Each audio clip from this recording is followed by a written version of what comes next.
Hey boys, it's HarmNone. Today I'm going to be going over my picks for the 10 best rally cars in Grand Theft Auto Online. Now, for a car to be considered as a rally car and make it onto this list, it has to excel at on-road as well as off-road performance. It has to be good in the corners, has to have good handling, decent acceleration, but not necessarily a very high top speed. It's mostly about acceleration and cornering ability. So anyways, I got a pretty good list ahead of us here. If you enjoyed the video, a like is of course appreciated. If not, dislike, consider subscribing. If you guys are new, I'm going for 300k this year and I need your help to get there. Let's go ahead and get started with number 10. Now starting us off, we have the Obey Omni coming in at $701,000. Now some people refer to it as the Omnis. I prefer to call it the Omni. I feel like the S is silent, I don't know, but I feel like that's the correct way. This thing's all-wheel drive and it's based off of the Audi Sport Quattro, the very famous rally car. Now the reason that I've ranked it low at number 10 is because this thing is really awesome acceleration wise and it's really good in the corners to a point, and that point is when the understeer kicks in. Because like many Audis in real life, this thing has pretty horrific understeer and occasionally it can really screw you over. Now you can kind of remedy this by popping the handbrake a little bit as you're going through corners or as you're entering a corner maybe. Overall, it's still a decent car. The understeer just kind of messes with your flow when you're off-roading in this, and on-road it's pretty okay, but off-road I feel like the understeer does tend to come out a little bit more. Now unfortunately this thing has like basically no customization, which does kind of suck because it is actually a really cool car, to be completely honest, but I just wish it had a little more customization, and I wish that the understeer issue that it has was just a little bit less severe. Beyond that though, it's a really awesome car, and for 701 grand, you kinda can't really go wrong with it. However, there are a lot better options coming up on the list, so stay tuned. Next up at number 9, we have a rear-wheel drive car, and this is the Vapid Retinue Mark II. Costing $1,215,000 if you have the trade price, to $1,620,000 if you do not have the trade price. Now the Vapid Retinue Mark II is a car that has kind of flown under the radar, I feel like, in GTA Online for quite some time. And of course this is the newer updated version of the regular Vapid Retinue, which is also in GTA Online. The Retinue Mark II has a few more rally-styled modifications, and overall is just a more modern version of the original Vapid Retinue. And this thing, despite being rear-wheel drive only, is actually pretty exceptional on-road and off-road, believe it or not. It does tend to oversteer a little bit, which is honestly kind of nice for rallying and for being just on-road. You do kind of prefer oversteer over understeer, like on the Obey Omni that we just talked about. This thing's also got some pretty good customization, and depending on the customization options you pick, particularly with the suspension, you can fine-tune this thing to be really good at rallying or more so good on-road. Overall, if you're looking for a car that's balanced at both, I would definitely recommend going for a mid-level suspension, because if you have it fully raised, it will tend to almost want to flip over. I feel like it is kind of a skinny car, it doesn't have a very wide track width, so keeping it a little bit lower does tend to help with that through the corners and make the handling just slightly better as well. The car is pretty fast, it's got decent acceleration, and it has an okay top speed as well. It is a little bit on the expensive side though, which is why I have placed it relatively low on the list. Next up at number 8, we have the Karen Sultan Classic. Now this thing is a little bit on the expensive side, costing $1,288,500 with the trade price, and without, it's going to be $1,718,000, which is quite expensive, I must say. However, you are getting a rally legend, obviously based off of the Subaru Impreza, at least very loosely. Could even be an Evo too, depending on maybe an angle or a front bumper option or something like that, but I think it's primarily based off of a Subaru Impreza. I think it's pretty hard to argue with that. But there is also the Karen Sultan RS Classic, which is just the two-door version of this car with a shorter wheelbase, but that thing is a little bit more unstable, I find, generally, and I feel like the Karen Sultan Classic is just sort of more reliable in a lot of ways. But the Karen Sultan RS Classic is available as well, and that is a tuner's car, so it does have a little bit more in the way of customization. But customization wise, this thing does have quite a lot. It is all-wheel drive, of course, as with the Subaru Impreza in real life. On-road, it glues to the road, it just sticks like crazy, and off-road, it's pretty darn good as well. The only thing that I don't really love about it is that it doesn't seem to oversteer too much. It does a little bit off-road, but you will need to hit the handbrake a few times just to break the back end loose to get those drifts around the corners and make sure that you're on the inside line of the corners. It does have good customization, it's got great acceleration, a great launch off the line. The top speed isn't super high, but the handling is really awesome. Overall, I think this is a very, very good rally car. It's definitely one that I would recommend looking into. Next up at number 7, we have the Vapid Flash GT, costing $1,675,000. Now this thing's relatively low on the list because it does have engine resistance, unfortunately. And if you don't know what engine resistance is, basically it makes the car delayed when it comes to shifting into the next gear, which causes a huge problem for acceleration, and it also causes a bit of a problem for top speed as well, because it won't shift into the last gear unless you're going way too fast, and that is going to nerf the top speed on this thing in most cases. So it's really unfortunate. The Vapid Flash GT had a lot of potential. It is based off of the Ford Focus RS, and I feel like it did have a lot of potential. It really reminds me of a lot of the Ken Block inspired Ford Focuses and Fiestas and stuff like that. And this thing could honestly be really good. It's all-wheel drive, it's got good acceleration, you know, to a point. Obviously the engine resistance has a bit of a role to play in that. The handling is pretty decent though, and overall it's pretty good on-road and it's pretty good off-road. It's just slower than it should be, but the handling does kind of make up for it. It doesn't have that much in the way of customization though, so that's another reason that I left it a little bit lower on this list. Next up at number 6, we have the Karen Sultan RS.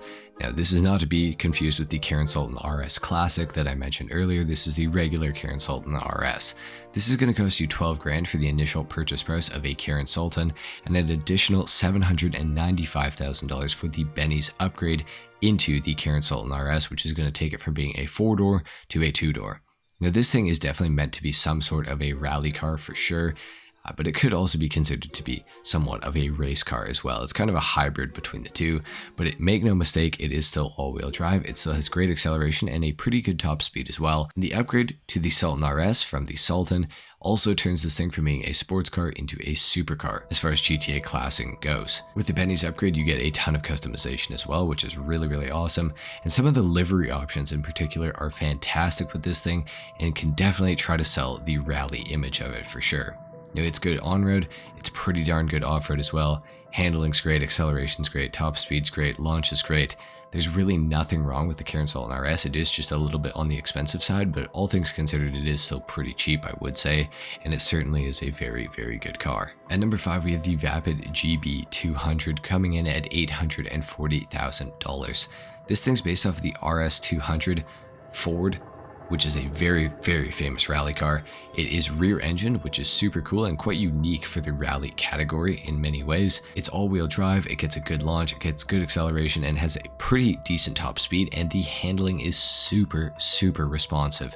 This thing feels awesome to drive. It is like super twitchy and everything. The exhaust also sounds amazing. It sounds like a true rally car, which is really cool to see. And it does have a little bit in the way of customization, including a few livery options as well. Overall, the GB200 is definitely one that I would recommend. For 840 grand, you absolutely cannot go wrong with this vehicle. Next up at number 4, we have the Lampadaddy Tropos Rally, costing $816,000. And this thing is rear-wheel drive only, and it is based off of the Lancia Stratos, as well as potentially the 037 in some aspects as well. Now, unfortunately, this thing has basically nothing in the way of customization. However, regardless of this, it does look really cool. The Tropos Rally has some of the widest rear tires in all of Grand Theft Auto Online and gets excellent grip, whether you're on-road or off-road. This is actually one of the best handling cars in the entire game, I think, especially at its price point of $816,000, and it's also a relatively unknown vehicle.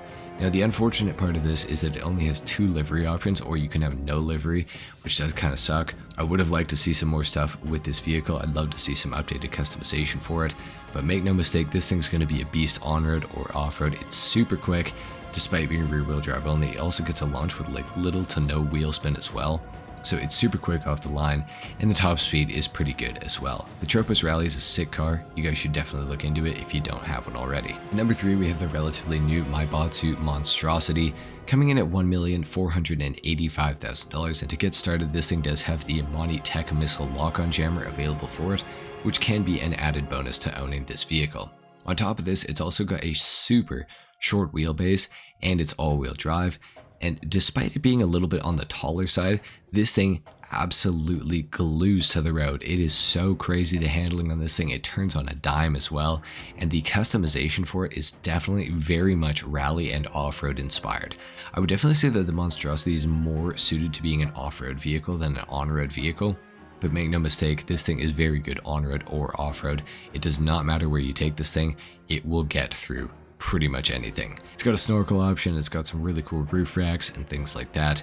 Overall, the monstrosity has great performance, and being that it has the lock-on jammer as well, it's just an added bonus to the vehicle, really. For just under 1.5 mil, you really cannot go wrong with the monstrosity. It's an awesome car. It's actually one of my favorite cars that came out with its DLC. At number 2, we have the brand new Canis Castigator, costing $1,650,000.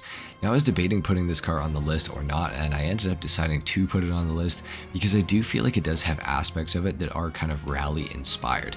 It's a very small SUV, which means it's very nimble, it's very light feeling, and it is super responsive to drive. It's also all-wheel drive, so it gets a good launch. It's good off-road, obviously due to that all-wheel drive as well, but it's also great on-road, and it is one of the fastest SUV class vehicles in GTA Online.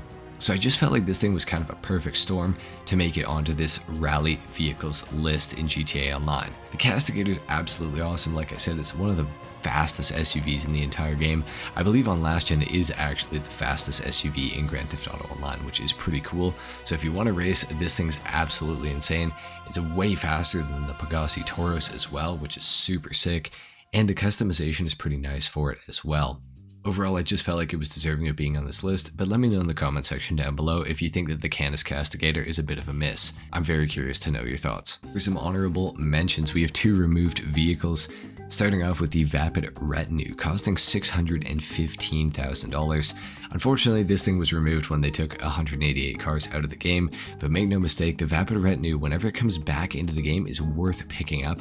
I have never seen a car that is so good off-road, despite being rear-wheel drive and despite being this old. This thing absolutely shreds off-road. It has super great handling, really cool customization as well. And the performance generally for 615 grand is very admirable. You really cannot go wrong with picking up a Retinue. Whenever it comes back into GTA Online, I don't think you can regret it if you're looking for a good rear-wheel drive, older styled rally car for sure. And last but not least, for the honorable mentions, we have the Weenie Issy Sport, costing $897,000, and of course it is removed as well. This thing is all-wheel drive, and it used to be one of the very fastest sports cars in Grand Theft Auto Online. It gets an insanely good launch, it has very good handling, the top speed is pretty decent as well, and it has some pretty nice customization to go with it all. The only thing that I really don't like about this vehicle is how tucked in the wheels are underneath the fender lines, but that's honestly not really much to complain about. Whenever this gets added back into the game, I would definitely highly recommend it. Okay, so I've got to this point in my voiceover, and I have realized that I have totally snubbed a car, and that car is of course the Pinard Le Carouse. This thing goes for $1,990,000, and I'm not really including it on this list. I would actually put it at number 1 over the actual number 1 vehicle that I have selected, but for the purpose of this video, I'm just going to include it as number 1, 2, if that makes sense. The Pinard Le Carouse is absolutely awesome. It's got an HSW upgrade, and it has one of the highest off-road traction ratings in the entire game, meaning that it absolutely shreds off-road despite being rear-wheel drive only. Now, it is fully electric, which does kind of suck, but at the same time, that also means it's really good off the line and gets great acceleration, which is kind of handy for rallying. The customization is also pretty awesome. Generally, I think that it is actually a pretty cool vehicle. I wish that it was gasoline powered, but at the end of the day, it's still a really good vehicle, and with HSW, this thing absolutely shreds. Super fast, super fun car. Definitely look into this one. But of course, at number 1, I have put the Pfister Comet Safari, costing $710,000. This thing is perhaps the best off-road vehicle in the entire game. Now, unfortunately, it's not in the off-road category, it is within the sports category. But I have a feeling that the reason it's not in the off-road category is that it would be several seconds faster than every other off-road vehicle in GTA Online on any sort of off-road class race. This thing is just that good. It has insanely good suspension, and it's very high up off the ground, so you can actually do some like rock crawling and stuff with this vehicle as well. But it's definitely very much suited to being a rally vehicle. It's great on-road, it's great off-road, it has all-wheel drive, it has insane acceleration. The handling of it is incredibly good. It also has a very good top speed. The launch is awesome. Like, there's so many good features about the Comet Safari. The customization on top of it all is also exceptional, especially for being how old the vehicle actually is.